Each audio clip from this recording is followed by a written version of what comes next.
Linda, so I have another question for you. How big are the needles that you use in acupuncture and where are they inserted?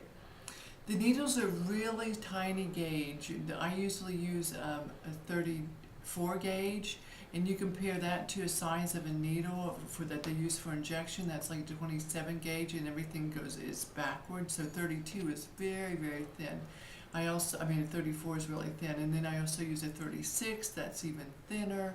So you're dealing with something that's just like a hair. So here's a needle, um, and you can see how thin that is. So when that is inserted, it doesn't hurt that much. And where I place them, most of them, the points that I use are going to be below the elbow and below the knee.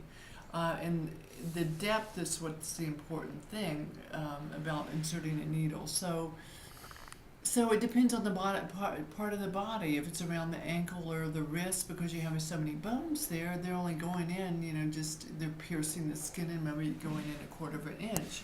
If they're going into a muscle, say up here in your arm, maybe they're going in a half an inch to three quarters of an inch. If into a shoulder, then maybe they're going a little bit farther.